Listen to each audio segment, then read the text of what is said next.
नारायण नारायण। आज हम पढ़ रहे हैं आनंद यात्रा द्वितीय पुष्प गृहस्थाश्रम धर्म बाय रजत रेखा।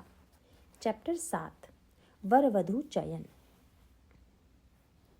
आधुनिक युग में युवा जनों के माता पिता व अभिभावकों के सामने जब उनके विवाह का प्रश्न उठ खड़ा होता है तो प्रायः यह नहीं समझ में आता है कि उपयुक्त वर वधू का चयन कैसे किया जाए, किन बातों पर दृष्टि रखी जाए, चयन की प्रक्रिया में विभिन्न चरणों का क्या क्रम होना चाहिए। इस विषय में धर्मशास्त्रों द्वारा अनुमोदित पद्धति को अपनाने से ही वैवाहिक जीवन में परम आनंद व कल्याण की प्राप्ति संभव है। पाठकों की सुविधा के लिए इस पद्धति के व्यवहारिक चरणों का क्रमबद्ध वर्णन निम्नलिखित है। नंबर 1, प्रथम चरण, शास्त्रोक्त दृष्टिकोण का अध्ययन। सर्वप्रथम वर कन्या तथा उनके स्वजनों व अभिभावकों को विवाह संस्कार एवं गृहस्थ धर्म के प्रति शास्त्रोक्त दृष्टिकोण का भली प्रकार अध्ययन करके हृदय में धारण करना चाहिए। इसके लिए इसी संकलन के लेख संख्या 29 के बिंदु ख में परम पूज्य बाबूजी द्वारा विवाह एक पवित्र संस्कार नामक लेख, उनके इन वचनों पर आधारित लेख संख्या 2 विवाह क्यों और कैसे तथा लेख संख्या 12 दैनिक जीवन में गृहस्थ धर्म, श्री रामचरितमानस के शिव पार्वती विवाह प्रसंग पर आधारित लेख संख्या 6 विवाह की शास्त्रोक्त पद्धति, इन सब का सपरिवार अध्ययन परमावश्यक है। इस पृष्ठभूमि के बिना केवल युवक युवती की आयु के आधार पर अथवा सामाजिक व पारिवारिक दबाव में आकर जैसे तैसे उनका विवाह करवाने का विचार न केवल अकल्याणकारी है अपितु दुख, क्लेश और तनाव भरे वैवाहिक जीवन का कारण भी बनता है। इसके विपरीत यदि शास्त्र व संत वचनों की आज्ञा पालन करने की इच्छा हृदय में धारण की जाए तो उन्हीं शास्त्रों व संतों की शक्ति से विवाह के लिए उपयुक्त संयोग तथा धर्मनिष्ठ आनंदमय वैवाहिक जीवन का निर्माण अत्यंत सहज स्वाभाविक रूप से हो जाता है। विवाह की योग्यता अर्जित करने के लिए लेख संख्या 6 विवाह की शास्त्रोक्त पद्धति में कन्या पक्ष के लिए प्रथम चरण तथा वर पक्ष के लिए प्रथम और द्वितीय चरण का भली प्रकार अध्ययन तथा जीवन में उन बिंदुओं का सक्रिय अभ्यास परमावश्यक है। इसके अंतर्गत कन्या के अभिभावकों का महत्वपूर्ण दायित्व यह है कि उसे स्वधर्म का ज्ञान और उसके पालन में तपस्या तथा त्याग हर्षपूर्वक वर्ण करने की शिक्षा अवश्य दें। इसी प्रकार वर के अभिभावकों को भी उसे स्वधर्म का ज्ञान और उसके पालन में त्याग और तपस्या को वर्ण करने की शिक्षा देनी चाहिए। इसके अतिरिक्त अपने स्वजनों व इष्ट मित्रों में धर्म ग्रंथ शिक्षा एवं भक्ति का प्रचार करने के लिए उसे प्रोत्साहित अवश्य करना चाहिए। नंबर 2, द्वितीय चरण, पारस्परिक वार्तालाप से पूर्व आकलन के बिंदु। क, उपयुक्त वर या वधू के चयन में किन गुणों पर दृष्टि अवश्य रखनी चाहिए। इसके लिए इसी संकलन में लेख संख्या 13 प्रेम विवाह या संयोजित विवाह का उत्तर 9 अवश्य देखें। ख, यदि उपरोक्त बिंदुओं पर वर कन्या एवं उनके अभिभावकों की पूर्ण निष्ठा हो तो कोई न कोई धर्मनिष्ठ व्यक्ति कन्या के लिए उपयुक्त वर का सुझाव भगवत प्रेरणा से अवश्य दे देगा। दूसरी ओर वर के अभिभावकों को भगवान स्वयं उपयुक्त कन्या से विवाह करने की प्रेरणा कर देंगे। यह स्मरण रखना चाहिए कि धर्मनिष्ठ व्यक्ति के लिए संसार के सभी संयोग अथवा वियोग उसके कल्याण के लिए भगवत प्रेरणा से ही होते हैं। भगवान की प्रेरणा से इस संयोग की व्यवस्था प्रकृति द्वारा किस प्रकार की जाती है, इसका विस्तृत उल्लेख इसी पुस्तक के लेख संख्या 13 प्रेम विवाह या संयोजित विवाह के उत्तर 6 में प्रस्तुत है। ग, इस प्रकार जब भगवान की प्रेरणा से विवाह के संयोग का प्रस्ताव सामने आता है तब आधुनिक परिवेश को ध्यान में रखते हुए प्रस्तावित वर या वधू के चित्रों का भी आदान प्रदान प्रथम मिलन से पूर्व किया जा सकता है। चित्रों का आकलन इस दृष्टि से करना चाहिए कि उनमें कोई ऐसा शारीरिक दोष तो नहीं जो धर्मनिष्ठ परिवार की स्थापना में बाधा बने। यदि अभिभावक चाहें तो वर और कन्या को भी इस प्रारंभिक स्तर पर एक दूसरे के चित्र दिखाए जा सकते हैं। अपनी ओर से वर और कन्या मन में यह भाव धारण कर सकते हैं कि भगवान की शक्ति एवं सत प्रेरणा से ही घर के बड़े इस संबंध पर अंतिम निर्णय लेंगे और वर कन्या का दायित्व यही है कि बड़ों के निर्णय का पूर्ण मनोयोग से निर्वाह किया जाए। घ यदि कन्या पक्ष को जन्मपत्री मिलाने में विश्वास है तो वे प्रारंभिक चरण में ही किसी योग्य पंडित द्वारा मिलान कर लें और अपने को संतुष्ट करने के पश्चात ही वर पक्ष के समक्ष विवाह का प्रस्ताव रखें। यदि जन्मपत्री न मिलने पर मन में किसी भी प्रकार का संशय हो तो इसी चरण पर विवाह की बात आगे ना बढ़ाएं। भविष्य में किसी भी चरण पर जन्मपत्री न मिलने के निमित्त से विवाह की बात स्थगित करना अनुचित है। वर पक्ष की ओर से जन्मपत्री मिलाने का कोई आग्रह न करे। कारण यह है कि जन्मपत्री से केवल यह ज्ञात हो सकता है कि मनुष्य के जीवन में प्रारब्ध द्वारा कौन से भोग कब प्रस्तुत होंगे। यह ज्ञान होना भी तभी संभव है जब जन्मपत्री बनाने वाले पंडित ज्योतिष के उच्च कोटि के ज्ञाता हों। ऐसा होने पर भी मनुष्य जीवन में भोग की प्रधानता नहीं है, अपितु प्रधानता भक्ति अथवा पारमार्थिक उन्नति की है, जो केवल वर्तमान के निश्चय पर संभव है और जिसमें प्रारब्ध का कोई हाथ नहीं है। इसीलिए सिद्धांत यह है कि भक्त का वर्तमान जीवन भगवान के विधान से चलता है, न कि प्रारब्ध से। लेख संख्या 10 संतवाणी का बिंदु 16 अवश्य देखें। भक्ति भाव दृढ़ होने पर प्रारब्ध का हर भोग अनुकूलता प्रदान करता है। गरल सुधा रिपुकर ही मिताई, गोपद सिंधु अनल सितलाई। ऐसे व्यक्ति के लिए विष अमृत हो जाता है, शत्रु मित्रता करने लगता है, समुद्र गाय के खुर में एकत्रित जल के बराबर हो जाता है और अग्नि में शीतलता आ जाती है। सुंदरकांड दोहा 5 चौपाई 1। इसीलिए वर पक्ष को अपनी दृष्टि केवल इसी पर केंद्रित करनी चाहिए कि वर महोदय पूर्ण श्रद्धा और तत्परता से भगवन्निष्ठ हों। विवाह की योग्यता अर्जित करने के लिए शिवजी का आदर्श सामने रखकर वर को हृदय में भक्ति धारण कर धर्म ग्रंथ शिक्षा का प्रचार करना चाहिए। साथ ही काम वासना पर पूर्ण नियंत्रण अर्जित करने का अभ्यास करना चाहिए। नंबर 3, तृतीय चरण, कन्या पक्ष द्वारा विवाह का प्रस्ताव तथा वार्तालाप।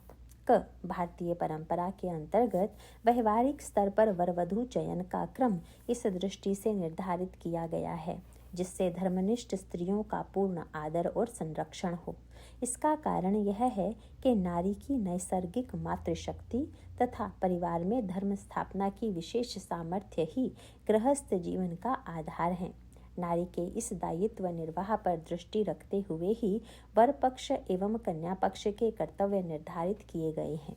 इस दायित्व को ध्यान में रखते हुए कन्या पक्ष का यह विशेष कर्तव्य है कि प्रस्तावित वर व उसके परिवार का आकलन अत्यंत सावधानी से करें। द्वितीय चरण के बिंदुओं पर पूर्ण रूप से संतुष्ट होने पर ही कन्या पक्ष द्वारा वर पक्ष के समक्ष विवाह का प्रस्ताव रखने का विधान है।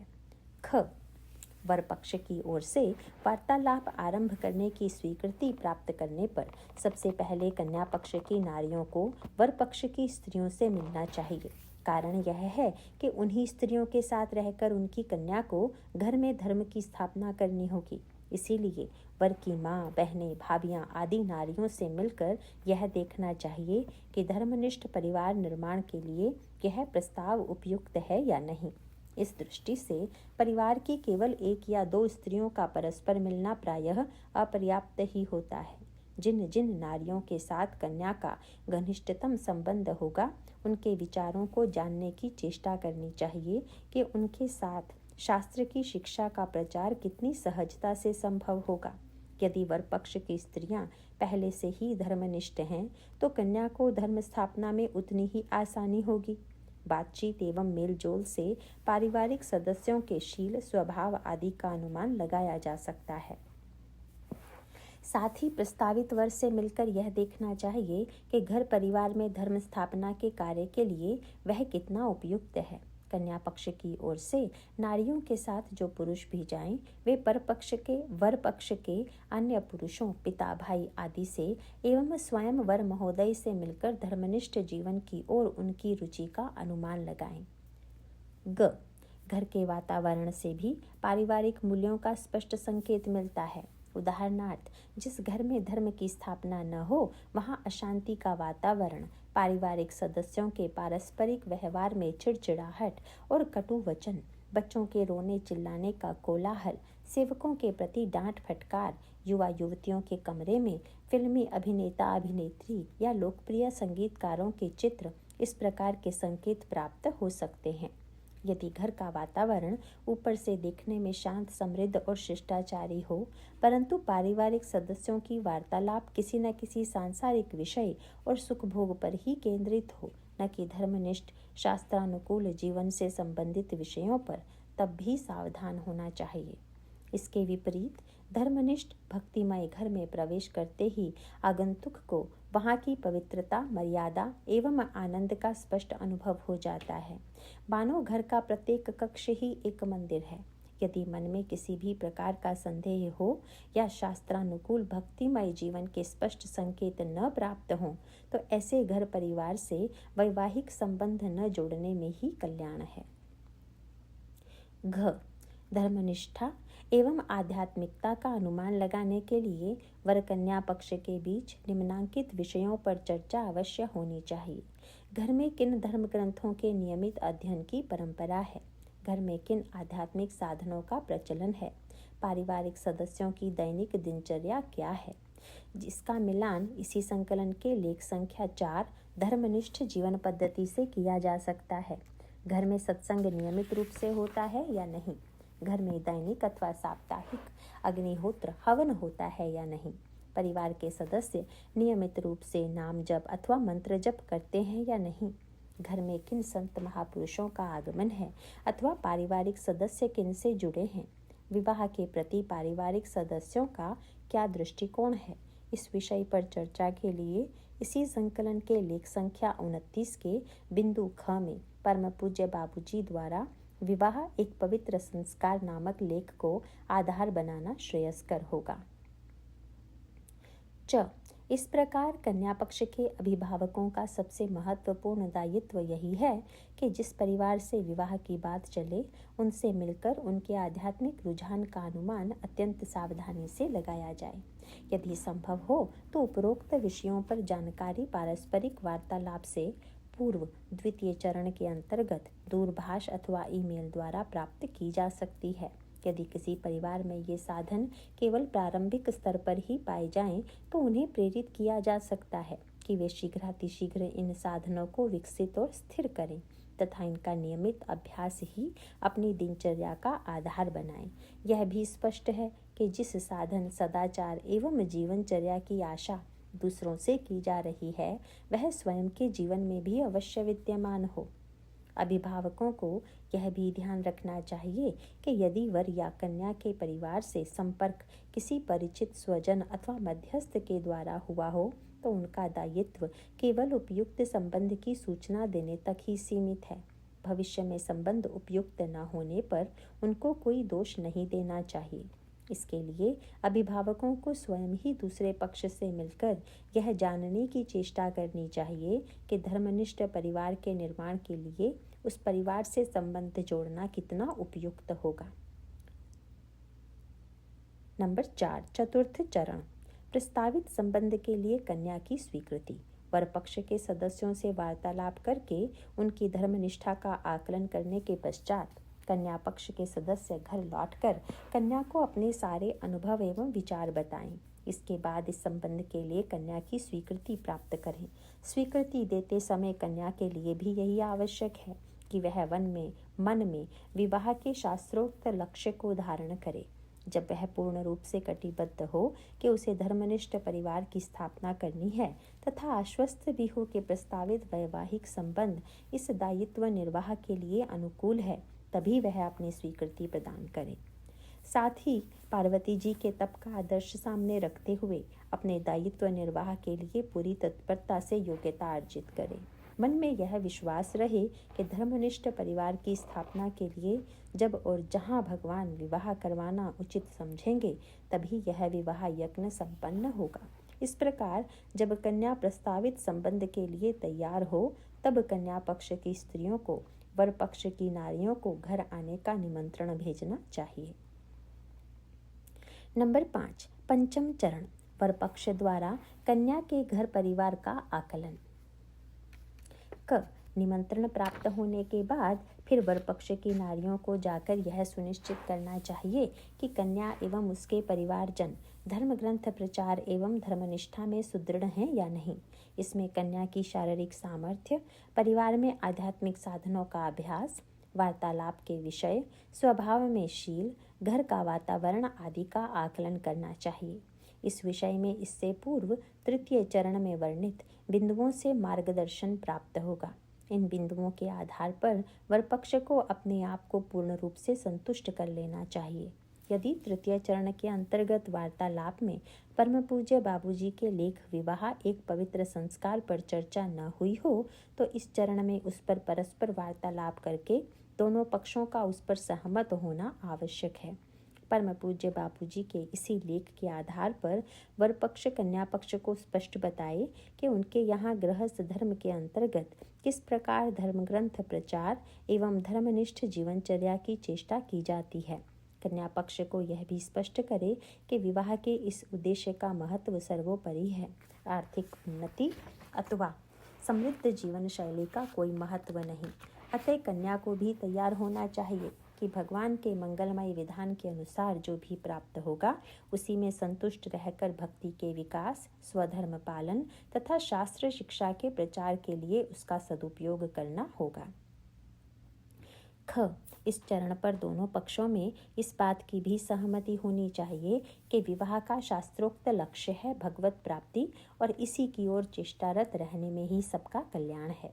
जीवन के अन्य सभी पक्ष इस एक लक्ष्य के अधीन ही हैं।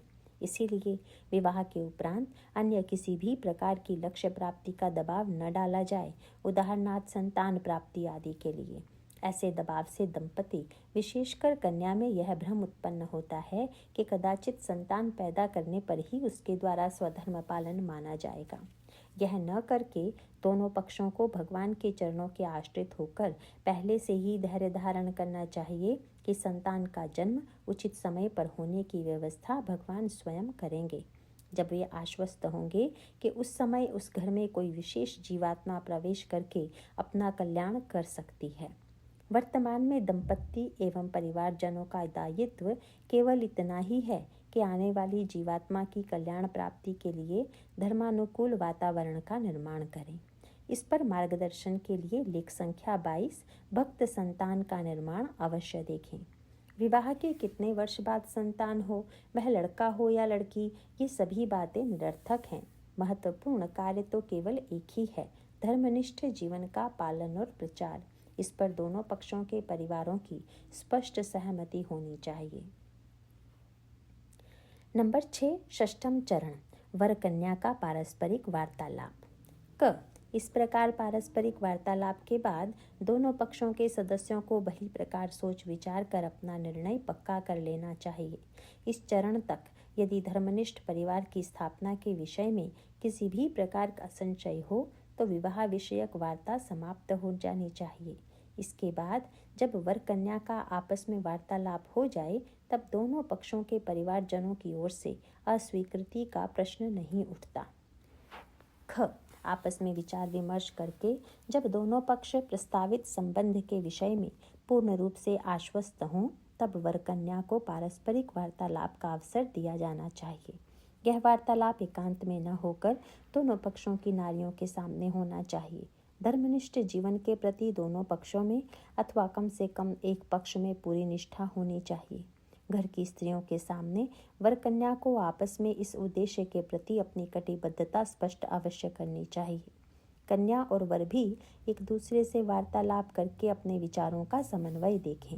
अपने आप को वे आश्वस्त करें कि दूसरा पक्ष उनके लिए उपयुक्त जीवन साथी है, जिससे दोनों जन योग साधन के लिए चेष्टारत रहेंगे, न कि सुख भोग के लिए। इस प्रकार समन्वय बैठाने के बाद ही विवाह यज्ञ की तैयारी संपन्न करनी चाहिए। वर वधू चयन की इस संपूर्ण प्रक्रिया में यह विश्वास दृढ़ करना चाहिए कि जितनी निष्ठा के साथ भगवान की शरणागति ग्रहण की जाएगी और विवाह के माध्यम से गृहस्थ धर्म पालन तथा शास्त्र की आज्ञाओं के पालन की इच्छा होगी, उसी भाव के अनुसार भगवान अपनी ही विलक्षण शक्ति से उपयुक्त संयोग करवाकर विवाह की संपूर्ण व्यवस्था सुगम अवश्य बना देंगे। बहुधा कुछ लोगों के मन में यह शंका उठती है कि उक्त शास्त्रोक्त रीति से विवाह संपन्न कराने के लिए उपयुक्त वर और कन्या कहाँ मिलेंगे। यह शंका इसलिए होती है कि वर्तमान जीवन में अधिकांश मनुष्य विवाह के वास्तविक लक्ष्य से अनभिज्ञ होते हैं। परंतु यदि वर पक्ष अथवा कन्या पक्ष के अभिभावक भगवान पर दृढ़ निष्ठा करें तो उन्हें विश्वास हो जाएगा कि यदि वे स्वयं धर्मनिष्ठ हैं तो भगवान अपनी असीम शक्ति से उपयुक्त वर अथवा कन्या का संयोग करवा ही देंगे। आवश्यकता केवल इस बात की है कि स्वयं को भगवान पर पूर्ण विश्वास होना चाहिए। भगवान अपने भक्त की सभी धर्म संगत इच्छाओं को पूर्ण करते हैं। गीता चैप्टर 9 श्लोक 22 के अनुसार भक्त का योगक्षेम भगवान स्वयं वहन करते हैं। योगक्षेम के अंतर्गत जीवन निर्वाह एवं योग साधन की उपयुक्त सामग्री सम्मिलित है। इस विषय में आनंद यात्रा प्रथम पुष्प लेख संख्या 4 सेक्शन 7 जीविकोपार्जन का भूत के उत्तर 5 में योगक्षेम के वास्तविक अर्थ पर परम पूज्य राधा बाबा का मार्गदर्शन अवश्य पढ़ें। नेक्स्ट सेक्शन है संलग्नक पाणी ग्रहण संस्कार एवं सप्तपदी। परिचय। मनुष्य जीवन के 16 संस्कारों में से विवाह एक महत्वपूर्ण संस्कार है। संस्कार एक ऐसा धार्मिक कृत्य है जिससे मनुष्य के अंतःकरण के मल का नाश हो जाता है। ऐसा शुद्ध अंतःकरण हुआ मनुष्य स्वतंत्रता पूर्वक पूर्णता को प्राप्त कर परमानंद का अनुभव करने के योग्य हो जाता है। इन 16 संस्कारों में से 3 जन्म से पूर्व एवं 13 जन्म के उपरांत होकर मृत्यु को समाप्त होते हैं। विवाह संस्कार इन सब में बहुत महत्वपूर्ण है, क्योंकि यह 2 आत्माओं का एकीकरण करके पारस्परिक सहयोग से उन्हें पूर्णता की ओर ले जाता है। विवाह की 6 प्रथाओं में पाणी ग्रहण प्रथा में लिए गए वचन तथा सप्तपदी में ली गई प्रतिज्ञाएं ये 2 प्रमुख प्रथाएं हैं। ये दोनों प्रथाएं ही विवाह की वैधता को पूर्ण करती हैं। 4 अन्य प्रथाएं घोषणात्मक हैं तथा आशीर्वाद परक हैं।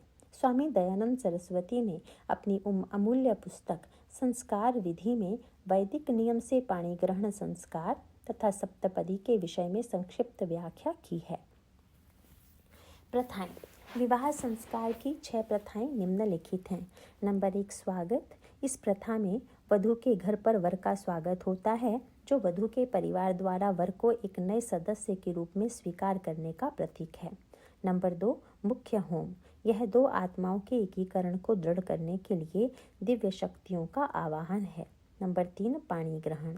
यह 2 आत्माओं के अटूट बंधन का प्रतीक है। नंबर 3 शैल आरोहण या लाजा होम। ये 2 आत्माओं का पत्थर की भांति अटल और दृढ़ बंधन का प्रतीक है। नंबर 5 सप्तपदी। इसमें वर वधू 7 वचन लेते हुए 7 फेरे लेते हैं।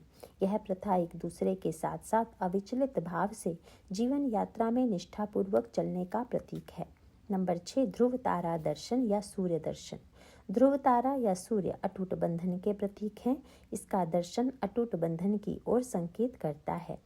इन 6 प्रथाओं में पाणी ग्रहण और सप्तपदी ये विवाह के वैदिकरण के लिए मुख्य अंग हैं। अतः इन 6 रस्मों में निहित शास्त्र अनुमोदन वचन तथा घोषणा जो पाणी ग्रहण और सप्तपदी में की जाती है, नीचे दी गई है। पाणी ग्रहण। वर एवं वधू एक दूसरे के सम्मुख खड़े होते हैं। वर का मुख पूर्व की ओर होता है। वर अपने बाएं हाथ की हथेली में वधू के दाएं हाथ को लेकर उस पर अपना दाहिना हाथ रखता है। यह नीचे दिए गए मंत्रों के उच्चारण द्वारा संपन्न होता है। वर तथा वधू दोनों साथ में वचन लेते हैं।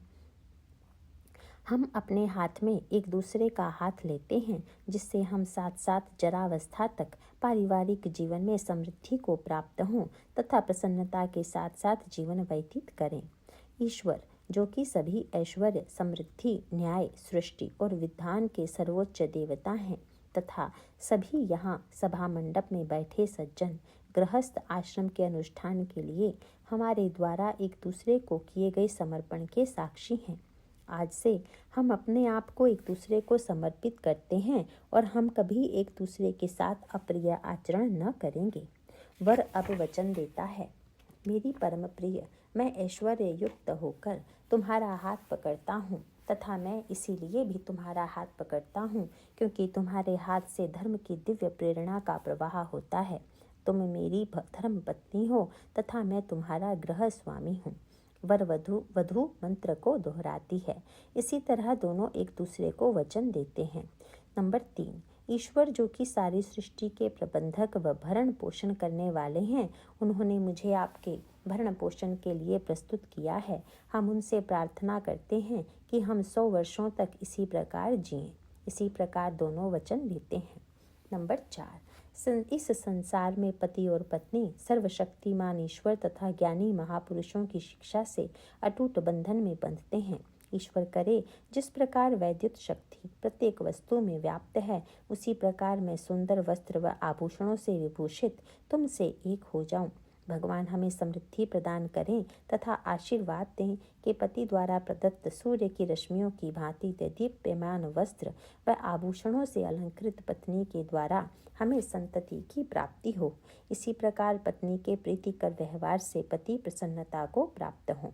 नंबर 5, सारी सृष्टि को सर्वशक्तिमान परमात्मा विभिन्न दिव्य शक्तियों द्वारा पोषण करते हैं और समृद्ध बनाते हैं। जिस प्रकार विद्युत, अग्नि, सूर्य, पृथ्वी, वायु, श्वास और निश्वास, सौभाग्य, स्वास्थ्य और औषधियाँ इन दिव्य शक्तियों द्वारा दिए जाते हैं, उसी प्रकार हम दोनों उन दिव्य शक्तियों के आशीर्वाद से समृद्धि और संतति से फले फूलें और दोनों मिलकर गृहस्थाश्रम का अभ्युदय करें। नंबर 6, जिस प्रकार पुरुष में पत्नी का प्रेम और सौंदर्य व्याप्त होता है, उसी प्रकार पत्नी में पुरुष का प्रेम और अनुकूल आचरण व्याप्त रहे, जिससे कुल की उन्नति हो। पति और पत्नी दोनों अपने मन और बुद्धि से सारे कपट, अनुचित आचरण तथा सारे व्यसनों को जो उत्कृष्ट आचरण के विरुद्ध हैं त्याग करें।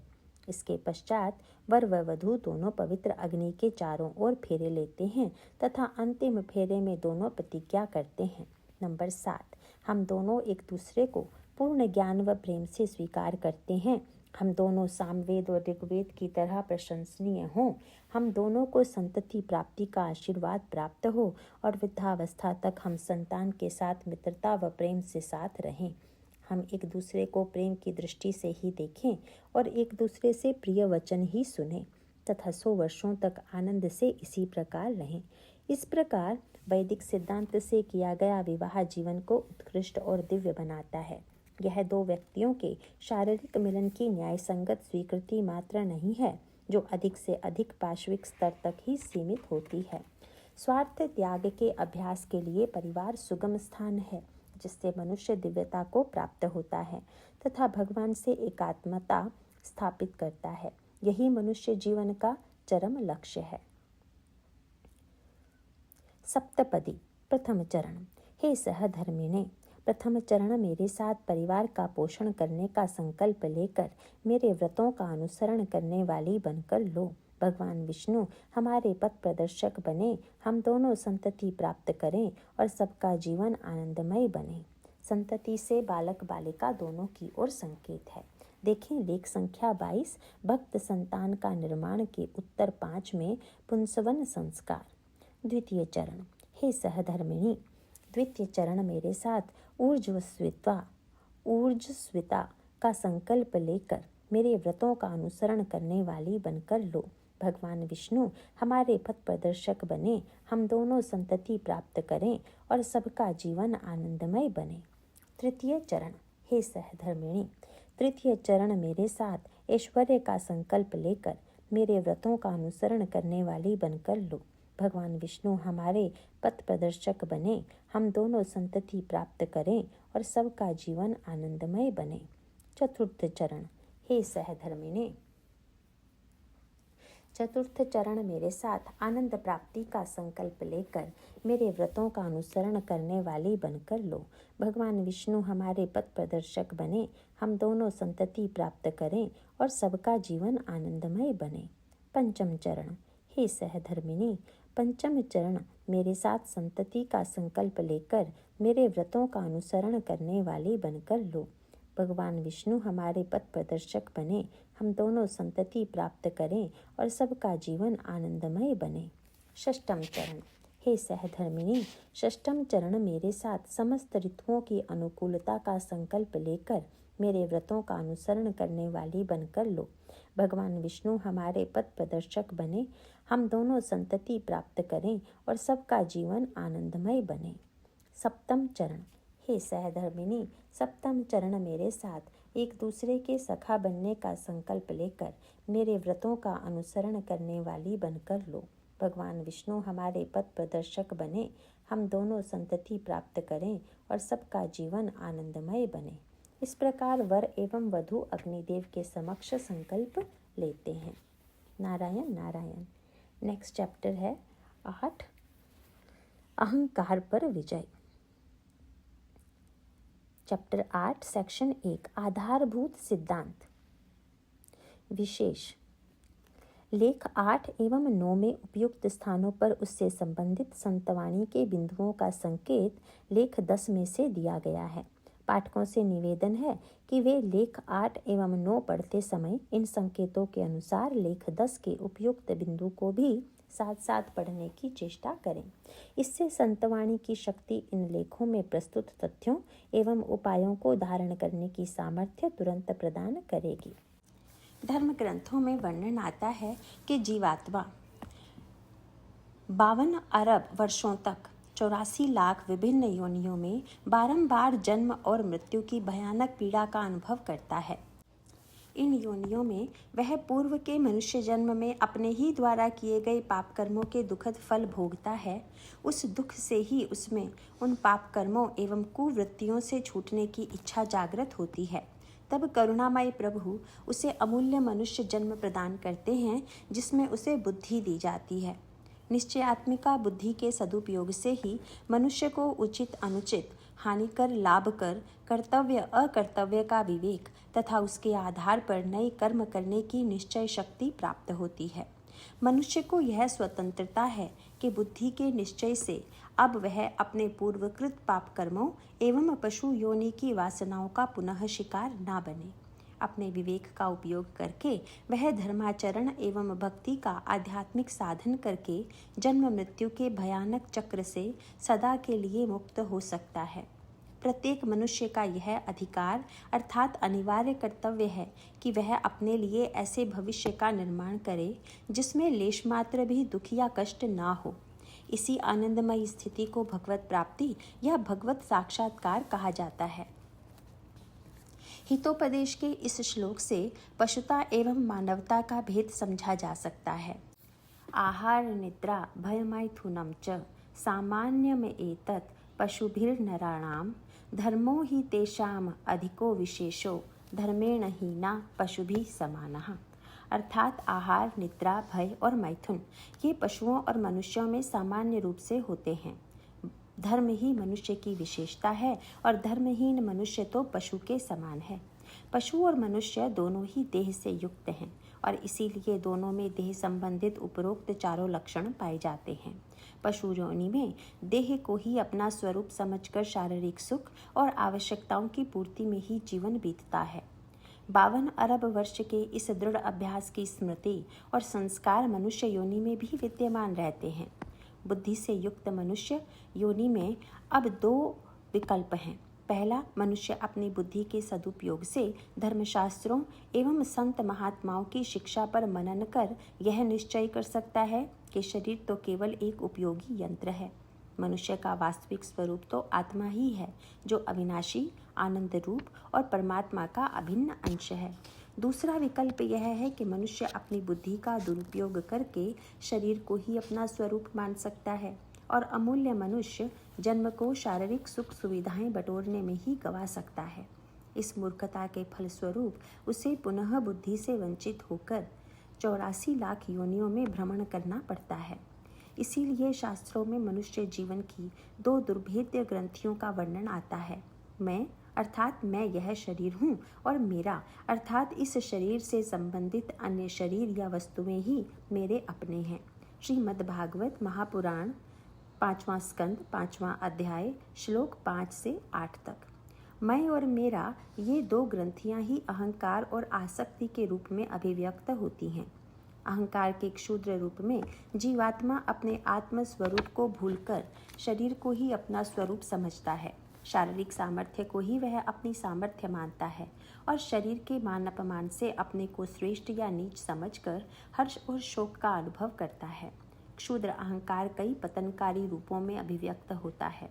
द्वेष, ईर्ष्या, क्रोध, मनमाना आचरण, धोखा देने की प्रवृत्ति, धन, पद, बल, बुद्धि रूप के कारण श्रेष्ठता का भाव, शास्त्रों की अवज्ञा,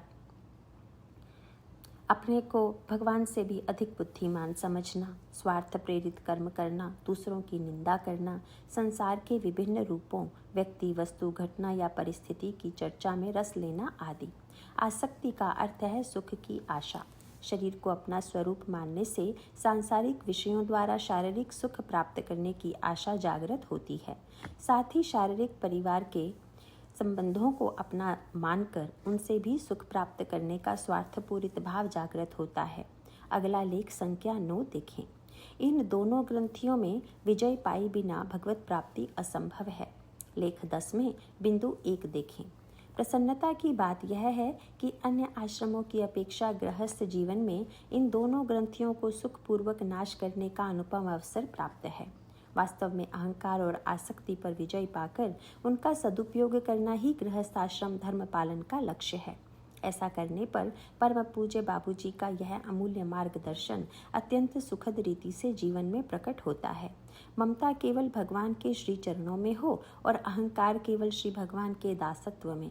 गीता वाटिका प्रकाशन गोरखपुर द्वारा प्रकाशित परम पूज्य बाबूजी के टेबल कैलेंडर भाई जी के नित्य स्मरणीय अमृत वचन में 10 नवंबर का संदेश।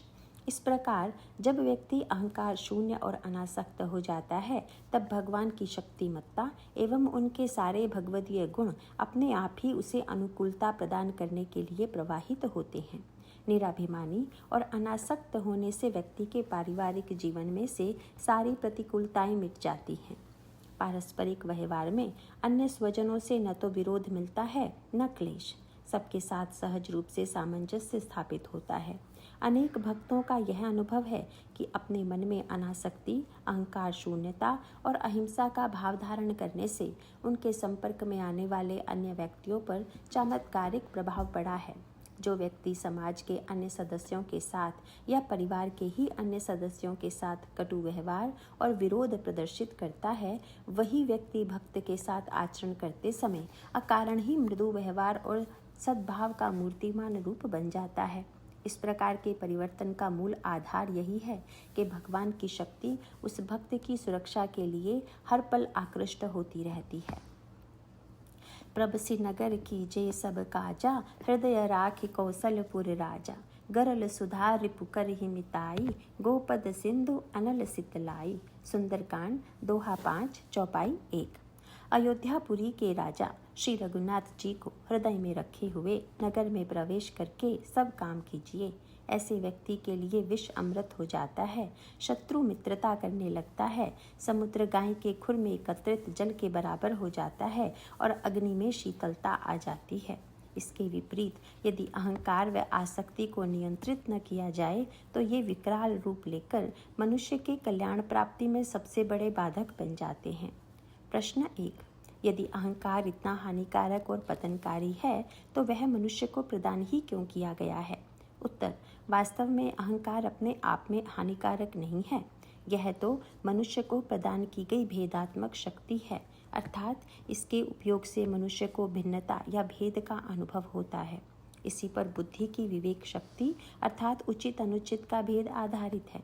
जब व्यक्ति अपने शारीरिक अस्तित्व को अपना स्वरूप समझकर दूसरों शरीरों से भेदभाव करता है, तुलना करके श्रेष्ठता या हीनता के भाव पुष्ट करता है और अपना स्वार्थ साधन सिद्ध करता है, तब उस भेदात्मक शक्ति का दुरुपयोग होता है। ऐसे में उचित अनुचित का विवेक धूमिल पड़ जाता है। यही अहंकार का विकृत और पतनकारी रूप है। इसके विपरीत देह रूप से अपने को दूसरों से भिन्न मानते हुए भी यदि व्यक्ति अपने को भगवान का दास माने या अपने गुरु का शिष्य या भारतीय संस्कृति का दूत तो वह अत्यंत सावधानी से उन सभी आचरणों से बचा रहेगा जो भगवान की रुचि, गुरु की आज्ञा या देश की संस्कृति के विपरीत हों। यही अहंकार का कल्याणकारी रूप है।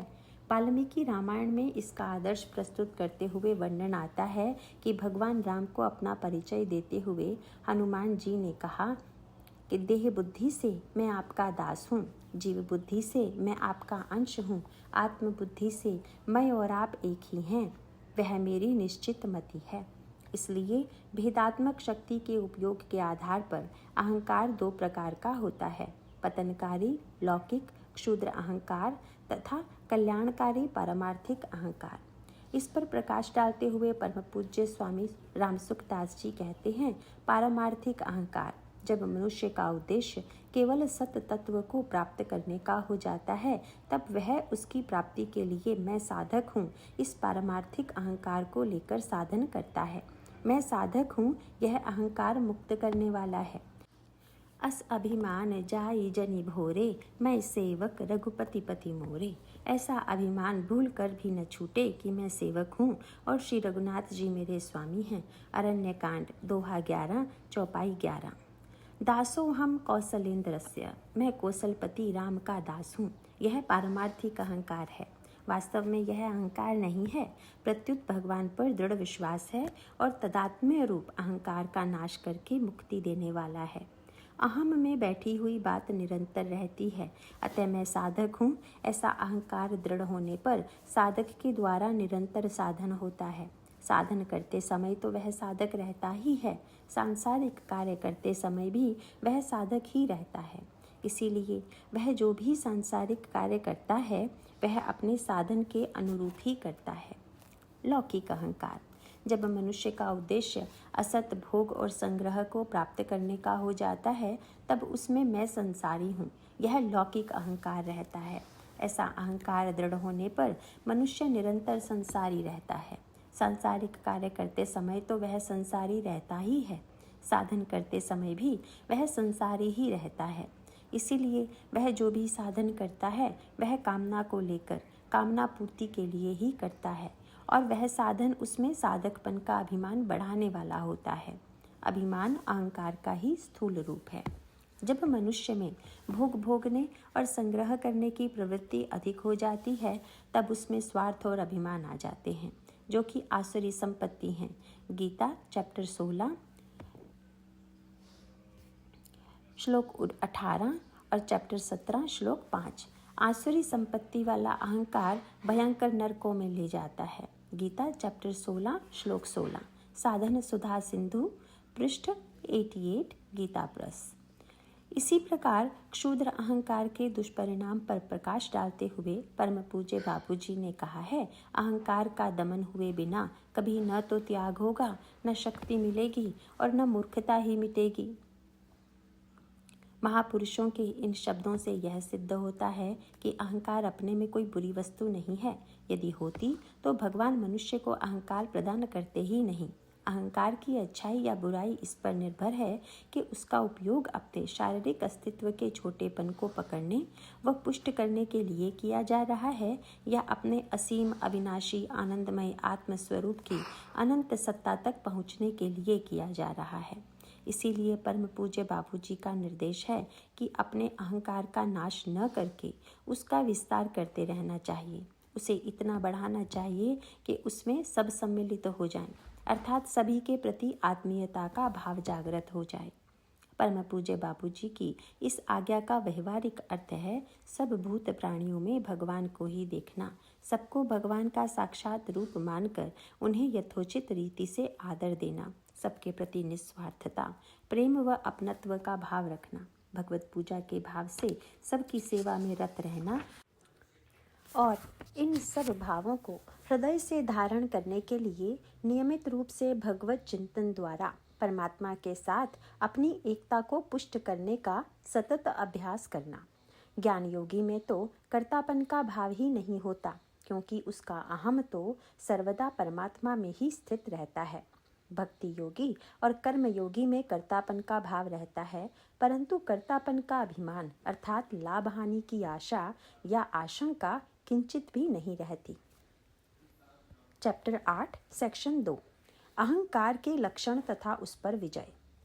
प्रश्न 2। दैनिक जीवन की व्यस्तता में यह पता ही नहीं चलता कि कब क्षुद्र अहंकार से प्रेरित होकर कर्म किए जा रहे हैं। व्यवहार करते समय क्षुद्र अहंकार का भाव किन लक्षणों द्वारा व्यक्त होता है? उत्तर।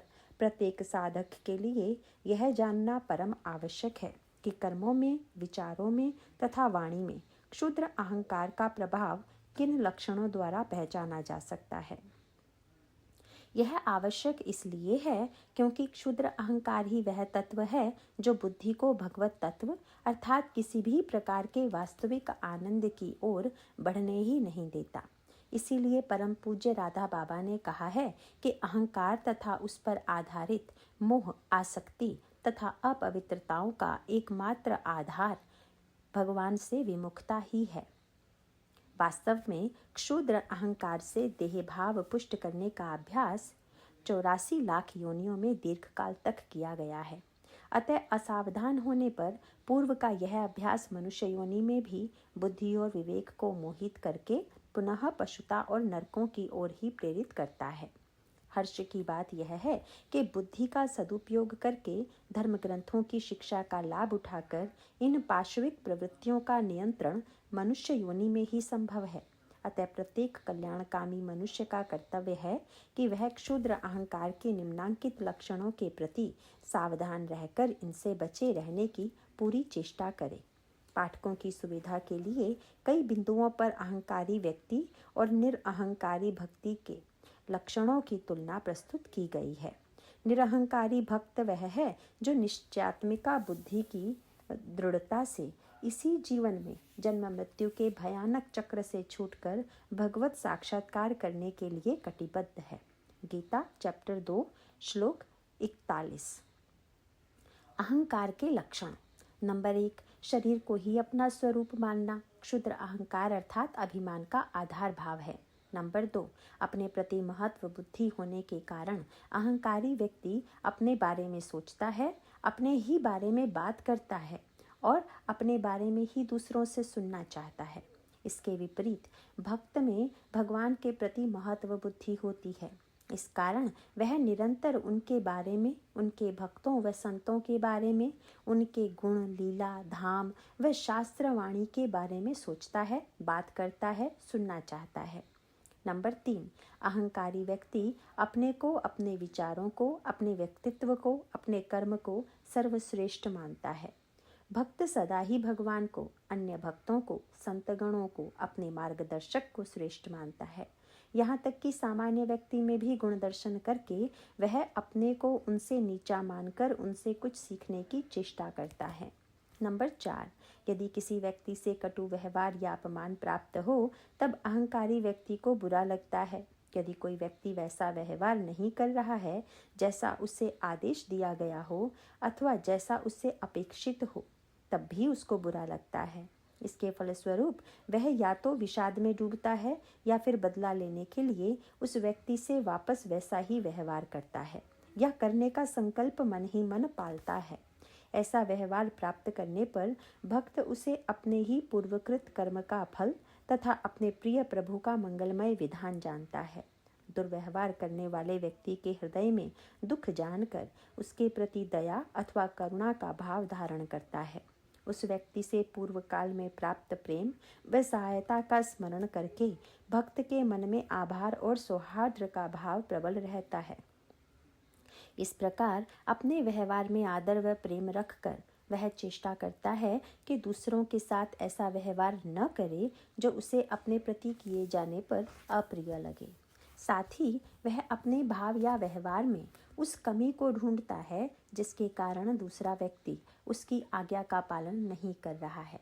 इस प्रकार भक्त अपने ही अंदर अहंकार के किसी न किसी रूप का पुट देखकर उसके निवारण के लिए प्रभु से प्रार्थना करता है और फिर तुरंत आत्मशोधन के कार्य में जुट जाता है।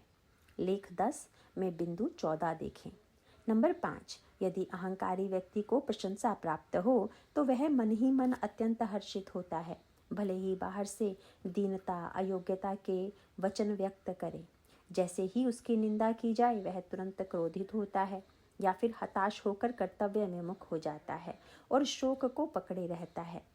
भक्त को यदि प्रशंसा प्राप्त हो तो सबसे पहले उसका मन भगवान व गुरुजनों के प्रति आभार से भर जाता है कि उनके प्रेम के कारण ही उस जैसे अयोग्य व्यक्ति को यह सम्मान मिल रहा है। प्रशंसा करने वाले व्यक्ति के प्रति वह निष्कपट भाव से आभार व्यक्त करता है कि वह व्यक्ति अपने प्रेम और उदार हृदय के कारण ही भक्त की कमियों को न देखकर उसकी प्रशंसा करके उसका उत्साह बढ़ा रहा है। शुभ कार्य का श्रेय वह अपने सहयोगियों को देकर उस प्रशंसा को उनकी ओर बढ़ा देता है और स्वयं उत्साहित होकर कर्तव्य कर्म को और भी दक्षता से करने में लग जाता है। निंदा प्राप्त होने पर भक्त तुरंत उसे अपनी त्रुटि सुधारने का अवसर बना लेता है। यदि त्रुटि न प्रतीत हो तब भी उस निंदा को सहर्ष स्वीकार कर उसे अपना तप बना लेता है। इस प्रकार वह अपने पूर्वकृत पाप कर्मों के दुखद फल को भस्म कर देता है। निंदा प्राप्त होने पर वह हृदय में कर्तव्य कर्म के प्रति दृढ़ता का भाव ही पुष्ट करता है। नंबर 6, यदि अपने द्वारा किए गए कार्य के लिए किसी और को श्रेय दिया जाए अथवा उस सेवा से निवृत्त किया जाए तो अहंकार पर तुरंत चोट पहुंचती है। ऐसे में अहंकारी व्यक्ति दूसरों के प्रति ईर्ष्या व दोष दर्शन के भाव को पकड़ता है तथा सेवा से निवृत्त किए जाने पर विषाद या हीन भावना का शिकार बन जाता है। भक्त के मन में यह दृढ़ विश्वास रहता है कि प्रभु के मंगलमय विधान में अन्याय, त्रुटि या पक्षपात का प्रश्न ही नहीं उठ सकता। इसीलिए लौकिक स्तर पर किसी अन्य व्यक्ति को उसके अपने किसी पूर्वकृत पुण्य के फलस्वरूप ही आज वह प्रशंसा प्राप्त हुई है। साथ ही मन निश्चिंत रहता है कि भगवान की दृष्टि तो भक्त की सेवा पर ही रहती है, अतः वे उपयुक्त समय व रीति से उसका कल्याणकारी फल भक्त को अवश्य प्रदान करेंगे।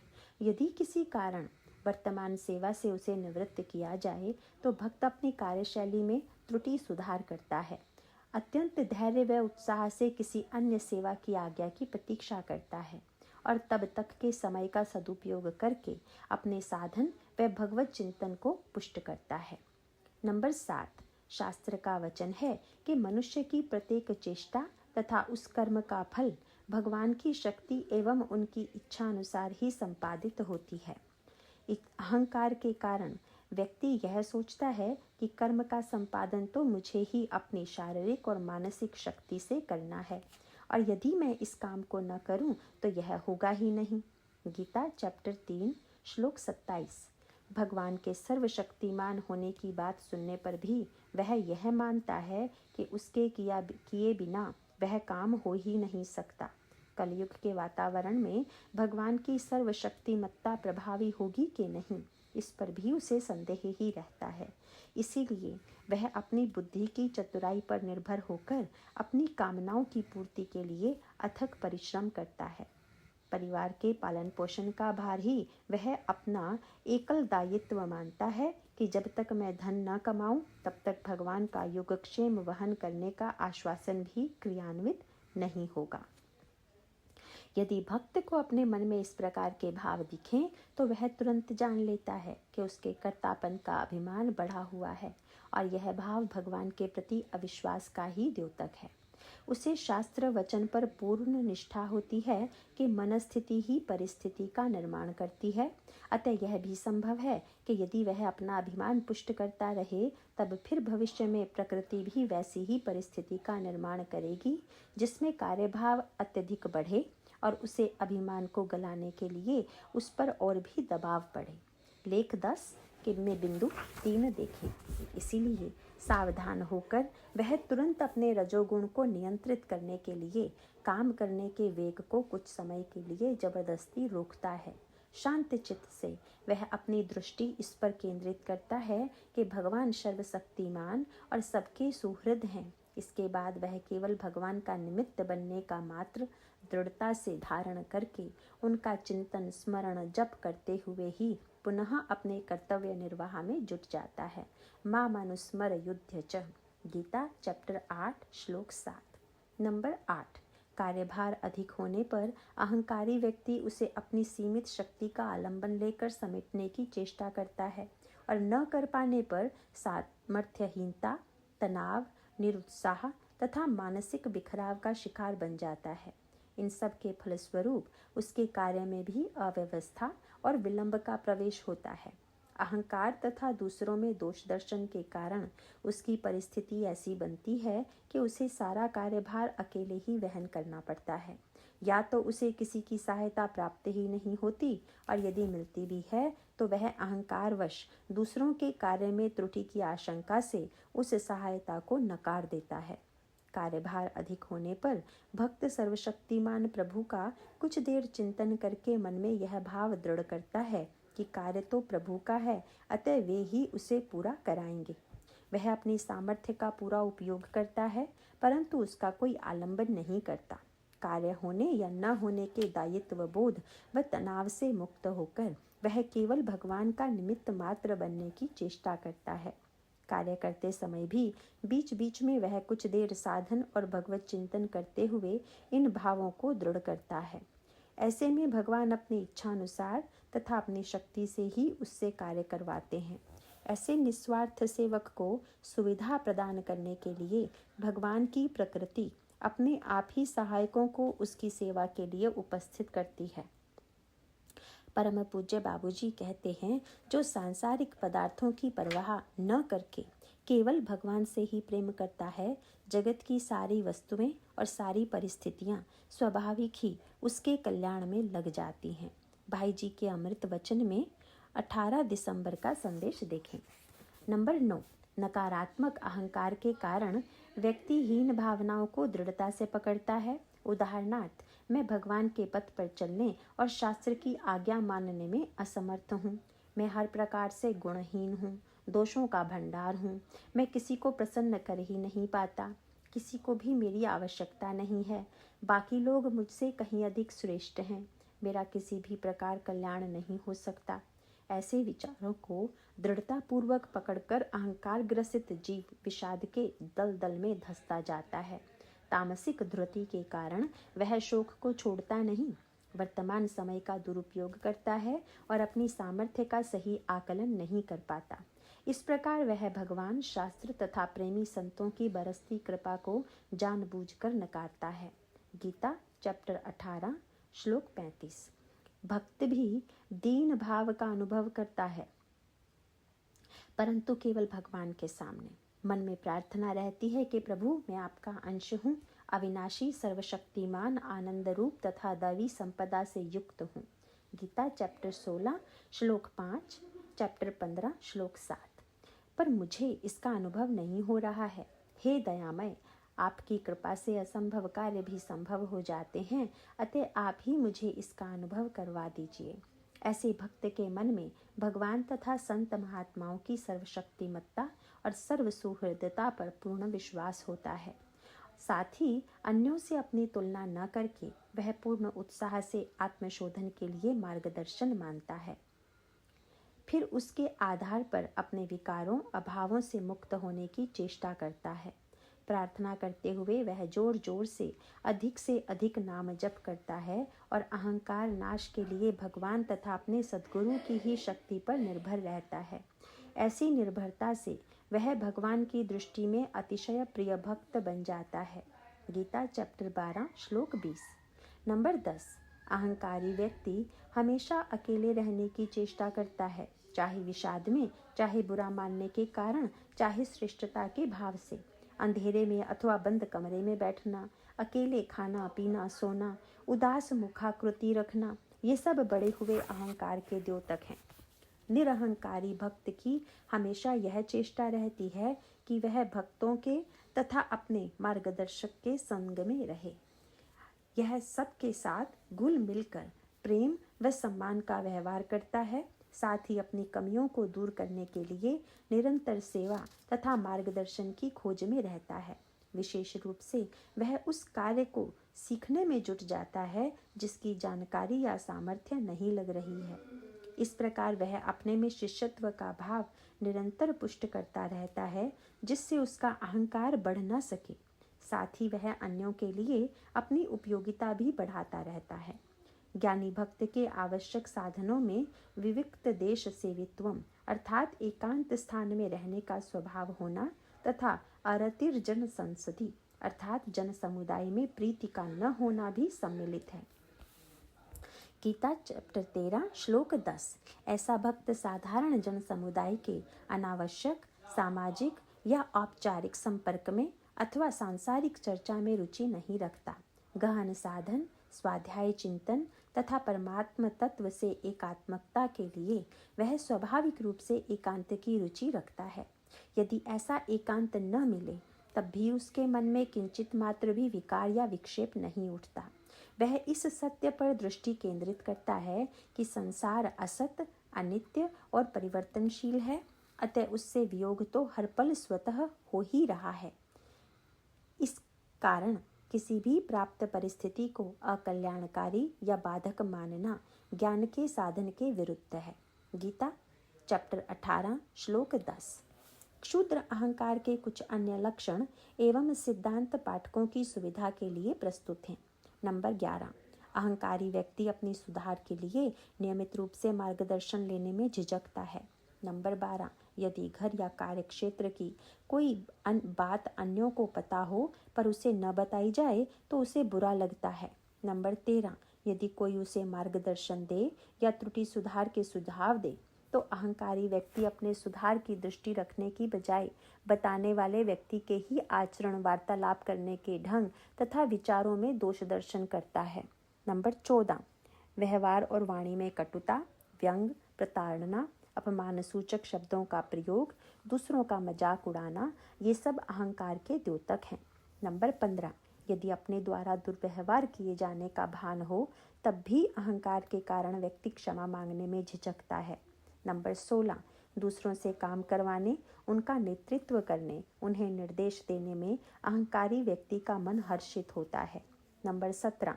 यदि अपने से श्रेष्ठ कार्य करने वाला व्यक्ति दिखे तो मन में ईर्ष्या तथा असुरक्षा का भाव उठता है। नंबर 18। यदि अपने सामने किसी अन्य को अधिक प्रेम या प्रशंसा प्राप्त हो तो उसे बुरा लगता है। नंबर 19। अन्यों की कार्य प्रणाली में त्रुटि देखकर उसके मन में श्रेष्ठता का भाव उठता है और अपने ज्ञान के घमंड में उनको बारंबार टोककर त्रुटि सुधारने का मन करता है। नंबर 20। दूसरों में दोषों का दर्शन तभी संभव है जब वे दोष अपने अंदर भी हों। इस सिद्धांत के आधार पर सावधान रहें कि किसी अन्य के अहंकार पर दृष्टि जाना इस बात का द्योतक है कि अपना अहंकार बढ़ा हुआ है। श्रीमद् भागवत का यह आधारभूत सिद्धांत है कि व्यक्ति की मनस्थिति के अनुरूप ही उसकी बाह्य परिस्थिति का निर्माण होता है। मनुष्य में यह सामर्थ्य नहीं है कि वह हर पल अपनी मनस्थिति का सही आकलन करके उसको सुधारे। इसीलिए उसी के पूर्वकृत कर्मों के फल को निमित्त बनाकर भगवान स्वयं ही ऐसी सांसारिक परिस्थिति के रूप में प्रकट होते हैं जो उसकी वर्तमान मनस्थिति का संकेत दे सके। इसी रहस्य की ओर संकेत करते हुए परम पूज्य राधा बाबा जी कहते हैं, ये जटिल समस्याएं भी आपको कीचड़ से निकालने के ही उपक्रम हैं। संगलक में बिंदु नो देखें। अतः परिस्थिति तो केवल दर्पण में प्रतिबिंब की भांति है जो मनुष्य के मुख पर मैल अर्थात उसके हृदय के अहंकार का उसे दर्शन करा के उसे सुधारने की प्रेरणा देती है।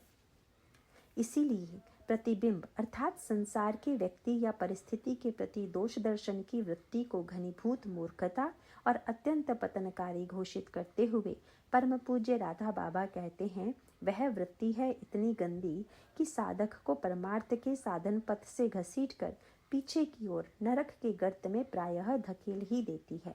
आस्तिकता की आधारशिलाएं पृष्ठ 21 से 22 पर संपूर्ण लेख अवश्य देखें। नंबर 21। दोष दर्शन की प्रत्येक चेष्टा से व्यक्ति अपने लिए ऐसी परिस्थितियों का निर्माण करता है जिसमें उसे पुनः उसी दोष का सामना करना पड़े। केवल इतना ही नहीं, दूसरों के दोषों का चिंतन करते करते उसके अपने विचारों में, वाणी में और आचरण में भी वे दोष प्रकट हो जाते हैं। इस विषय में सावधान करते हुए परम पूज्य बाबूजी के ये वचन अत्यंत विचारणीय हैं। मनुष्य जैसा चिंतन करता रहता है उससे वैसी ही क्रिया होने लगती है और वह क्रमशः वैसे ही वातावरण से घिर जाता है। विषय चिंतन ही पतन है और भगवत चिंतन ही यथार्थ उत्थान है। भाई जी के अमृत वचन में 5 जुलाई का संदेश। निंदा तो निंदनीय पुरुषों की भी नहीं करनी चाहिए। निंदा करने में दूसरों के दोषों का चिंतन और उनकी आलोचना करनी पड़ती है। जैसा चिंतन और कथन होता है अंतःकरण में, वैसे ही संस्कार चित्र अंकित होते जाते हैं, जो भविष्य में निमित्त बनकर मनुष्य से वैसा ही कर्म करवा सकते हैं। लोक परलोक का सुधार, भाग 2, पृष्ठ 191। नंबर 22। महाभारत ग्रंथ के अनुशासन पर्व में अहंकार की अभिव्यक्ति तथा उसके दुष्परिणाम पर प्रकाश डालते हुए भगवान शंकर पार्वती जी से कहते हैं, जो मनुष्य ज्ञान के घमंड में आकर अपनी झूठी प्रशंसा करते हैं और ज्ञान पाकर उसके अहंकार से मोहित होकर दूसरों पर आक्षेप करते हैं, जिन्हें सदा अपने अधिक ज्ञान का गर्व रहता है, जो ज्ञान से दूसरों के दोष प्रकट किया करते हैं और दूसरे ज्ञानियों को नहीं सहन कर पाते हैं, शोभने, ऐसे मनुष्य मृत्यु के पश्चात पुनर्जन्म लेने पर चिरकाल के बाद मनुष्य योनि पाते हैं। देवी, उस जन्म में वे सदा यत्न करने पर भी बोधहीन और बुद्धि रहित होते हैं। कर्म विपाक, पुस्तिका, बिंदु 14।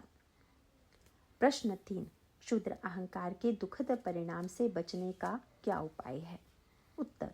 उत्तर 2 में वर्णित निरहंकारी भक्तों के आचरण व विचारों पर भली प्रकार मनन करके उन्हें जीवन में धारण करने की सतत चेष्टा से अहंकार के विषैले प्रभाव से बचा जा सकता है।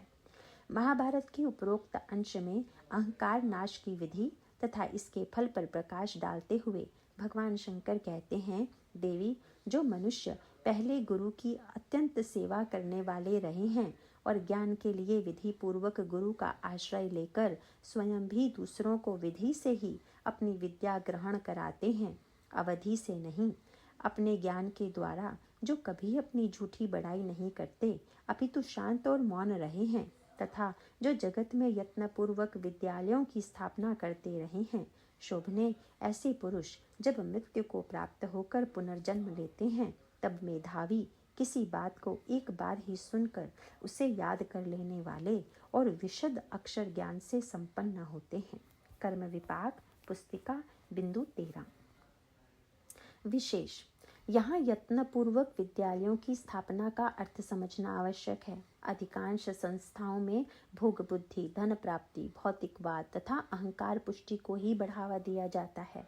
इनकी स्थापना से उपरोक्त आश्वासन लागू नहीं होता। वास्तविक विद्या तो वह है जो मुक्ति की साधिका हो, अर्थात जो संसार भ्रम का नाश करे।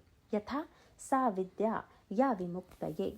श्री विष्णु पुराण स्कंद 1 अध्याय 19 और श्लोक 41। इस दृष्टि से विद्यालय स्थापना के अंतर्गत अपनी सामर्थ्यानुसार धर्म ग्रंथ शिक्षा की व्यवस्था करने की ओर ही संकेत किया गया है। निरहंकारी बनने के लिए अपना अमूल्य मार्गदर्शन प्रदान करते हुए परम पूज्य राधा बाबा कहते हैं, गीता चैप्टर 18 श्लोक 65 के अंतर्गत माम नमस्कुरु। अभिमान नाश का सर्वोत्तम साधन है। साधक चांडाल, शूकर, गदर्भ, गधा आदि में जब भगवान का नित्य धाम देखकर उन्हें प्रणाम करता है तो उसका अभिमान गल जाता है। भगवान जड़ चेतन सब प्राणी पदार्थों में लबालब भरे हैं। भक्त जब यह देख देख कर निरभिमानी एवं दीन होता है तो उसको ठीक अनुभव होता है कि यदि यत्किंचित भी वह साधन पथ में बढ़ पाया है तो उसकी हेतु मात्र भगवत कृपा ही है। उसके चित्त से जगत के संस्कार मिटने लगते हैं। फिर वह ऐसे कृपालु भगवान के दर्शन की कामना के वेग से पीड़ित होकर रो रो कर पुकार उठता है। बस तब भक्त का एक ही साधन होता है, अपने को सर्वथा दीन मानकर सब भगवान मूर्तियों को प्रणाम करना और भगवान के लिए सदा रोया करना, उन्हें पुकारना और उनके चरणों में लोट लोट कर उनसे उनकी हेतु रहित कृपा की याचना करना। महाभाव दीनमणि श्री राधा बाबा, द्वितीय खंड, पृष्ठ 293 और 283 एंड 284। अभिमान रहित होने के लिए निरंतर आत्मशोधन में लगने का आदेश देते हुए परम पूज्य बाबूजी कहते हैं, प्रतिक्षण अपने को देखते रहो। जरा सा भी दोष मन में दिखाई दे तो उसे निकालने की कोशिश करो। तुम्हें फुर्सत नहीं मिलनी चाहिए अपने सुधार से। भाई जी के अमृत वचन में 23 अगस्त का संदेश। इस प्रकार के पुरुषार्थ में एक बात की विशेष सावधानी रखनी परम आवश्यक है। इसी लेख के आरंभ में पूज्य स्वामी राम सुखदास जी महाराज के वचनानुसार क्षुद्र लौकिक अहंकार से छूटने के लिए जब साधन किया जाता है तो उसमें भी अपने साधकपन अथवा निरहंकारता का अभिमान बढ़ने का डर रहता है। इसीलिए शास्त्र व संत वचनों तथा इस लेख में प्रस्तुत उपायों का वास्तविक स्थायी लाभ उठाने के लिए यह अत्यंत आवश्यक है कि किसी शास्त्रज्ञ सत्पुरुष के मार्ग निर्देशन में अपने को प्रस्तुत करके शास्त्र व संत वचनों के सही अर्थ समझे जाएं।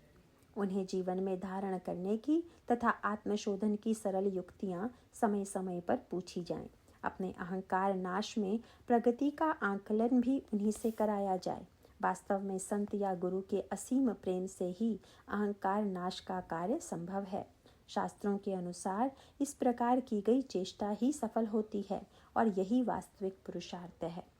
संत के संपर्क से आत्मशोधन की प्रक्रिया में संत के समक्ष निष्कपट भाव से अपना अंतःकरण खोल के रखना, उनसे मार्गदर्शन लेते समय मन की कोई भी बात न छिपाना अत्यंत आवश्यक है। इस विषय में परम पूज्य राधा बाबा के ये वचन अत्यंत विचारणीय हैं। सिद्ध संत अपने संपर्क में आए जीवों की प्रकृति का शोधन करता है। जितना जितना संपर्क में आए व्यक्ति का समर्पण होता है, उसकी प्रकृति का उतना उतना अंश रूपांतरित हो जाता है। संत के संपर्क में आया व्यक्ति अपने अहंकार के कुछ पुण्य अपने पास ही सुरक्षित रखना चाहता है। वह संत के सम्मुख अच्छा दिखने की भावना से कुछ अच्छाइयाँ बचा कर रखता है और अधिक बुरा नहीं दिखे इस भावना से कुछ बुराइयाँ भी छुपाता है। इस कपट के होने से उसका उतना भाग अरूपांतरित रह जाता है। महाभाव दिनमणि श्री राधा बाबा, चतुर्थ खंड, पृष्ठ 356 से 357। प्रश्न 4। सुखपूर्वक रीति से अहंकार नाश करने के लिए गृहस्थाश्रम को उपयुक्त क्यों माना जाता है? उत्तर: प्रत्येक मनुष्य किसी न किसी मात्रा में अहंकार भाव से युक्त होता है। अतः जब भी किसी अन्य व्यक्ति से संपर्क होता है तो पारस्परिक व्यवहार में दोनों के अहंकार के बीच टकराव भी प्रायः होता ही है। जितने अधिक लोगों से संपर्क रखना पड़े उतना ही पारस्परिक अहंकारों का टकराव होता है। सामान्यतः संसार में इस प्रक्रिया के कारण तनाव, कलह और दुख की प्राप्ति होती है। इसी प्रक्रिया में बुद्धिमान व्यक्ति इस व्यवहार जनित कष्ट का उपयोग करके अपने अहंकार को शून्य करता है। अपने व्यक्तिगत विचारों तथा मान सम्मान को महत्व न देकर वह केवल शास्त्र की आज्ञानुसार हर परिस्थिति में अपने लिए उचित व अनुचित व्यवहार का विवेक दृढ़ करता है। इस प्रकार शास्त्रोक्त आचरण का अभ्यास करते हुए वह सबके साथ प्रेम से सामंजस्य स्थापित करने की चेष्टा करता है। संयुक्त परिवार की परंपरा में परिवार के अन्य सदस्यों के साथ प्रतिदिन ही घनिष्ठ व्यवहार किया जाता है। पारिवारिक सदस्यों के प्रति मन में प्रियता होने के कारण उनसे व्यवहार करते समय अहंकार का त्याग रुचिकर लगता है। इसीलिए यह कार्य सहज स्वाभाविक रीति से हो जाता है। साथ ही गृहस्थ धर्म के अंतर्गत मर्यादा का भी पालन आवश्यक है। इसके अंतर्गत पारस्परिक संबंध के अनुसार दूसरों को आदर देकर उनकी धर्मयुक्त बात मानी जाती है, चाहे वह अपने मन के कितने ही विरुद्ध क्यों ना हो। इसके लिए हर पल अहंकार को दृढ़ता से नियंत्रित करने की आवश्यकता पड़ती है, जिससे वह सदा शास्त्र की मर्यादा में रहे। अहंकार के टकराव होने पर यदि बुरा लगे तो गृहस्थ दिनचर्या के अंतर्गत एकांत में बैठकर स्वाध्याय करने की स्वतंत्रता रहती है। स्वाध्याय से दृष्टि को अपने सुधार पर केंद्रित किया जाता है और अहंकार को भगवान से विमुख करने वाला भाव जाना जाता है। गृहस्थ जीवनचर्या में भगवान के साथ आत्मीयता दृढ़ करने के लिए भगवत चिंतन व नाम जप का पर्याप्त समय भी प्राप्त होता है। साथ ही अन्य पारिवारिक सदस्यों की तथा भगवान के श्री विग्रह अथवा चित्तपत्र की दिन भर सेवा करने पर भी अनुपम अवसर प्राप्त है। सेवा के अंतर्गत तप और अहंकार नाश निहित हैं। इस प्रकार शारीरिक आसक्ति और देह भाव का नाश सुगमता से प्रेम पूर्वक हो जाता है, जिससे मृत्यु के बिंदु पर सुख रीति से देह त्यागने की सामर्थ्य प्राप्त होती है। इन सभी बिंदुओं के कारण गृहस्थ धर्म पालन को अहंकार के सुख पूर्वक नाश का उत्तम साधन माना जाता है। वास्तव में निरहंकारिता एवं आध्यात्मिक उन्नति का मापदंड यही है कि व्यक्ति कितने लोगों के साथ घुल मिलकर तथा प्रेम व सहयोग देकर सामंजस्य से रह सकता है। प्रश्न 5, निरहंकारी होने से व्यक्ति को क्या लाभ प्राप्त होता है? उत्तर, अभिमान रहित तो होना ही ज्ञान का प्रथम चरण है। अमानित्वम। गीता चैप्टर 13 श्लोक 7। अतः निरहंकारी होने पर ही शास्त्र का ज्ञान हृदय में धारण होता है, फिर दैनिक जीवन में प्रकट होकर वह ज्ञान प्रत्येक संबंध को मधुर बना देता है। अभिमान रहित होने पर बुद्धि निर्मल हो जाती है। इससे जीवन में शास्त्र के सूक्ष्म विचारों व कोमल भावों को धारण करने की सामर्थ्य मिलती है। साथ ही अत्यधिक कार्यभार के होते हुए भी सर्वशक्तिमान भगवान का आश्रय लेने की सामर्थ्य रहती है, जिससे बुद्धि अविचलित व एकाग्र बनी रहती है। निरहंकारी व्यक्ति का आलंबन केवल भगवान पर ही रहता है। इस कारण भगवान की असीम सामर्थ्य ही उसके माध्यम से प्रवाहित होकर उसके सारे काम कर देती है। ऐसा भक्त अपने हृदय में भगवत चरणों में प्रेम धारण करके मन ही मन उनका नित्य स्मरण चिंतन करता रहता है। ऐसे में उसे सुविधा प्रदान करने के लिए भगवान की सारी सृष्टि और संपूर्ण प्रकृति अपने आप सेवा प्रदान करती रहती है। इससे कार्यक्षेत्र में भी सारे काम सहज रूप से होते हैं, सहकर्मियों से सहयोग प्राप्त होता है और भगवान का निमित्त बनकर पूर्ण एकाग्रता, उत्साह और दक्षता से कर्तव्य निर्वाह करने की सामर्थ्य प्राप्त होती है। इस प्रकार भगवान का निमित्त बनने से यश की प्राप्ति होती है, विरोधी तत्वों पर विजय प्राप्त होती है और कर्तव्य पालन में उत्साह बढ़ाने के लिए भगवान के राज्य के सभी आवश्यक भोग अपने आप प्राप्त होते हैं। गीता चैप्टर 11 श्लोक 33। नारायण नारायण।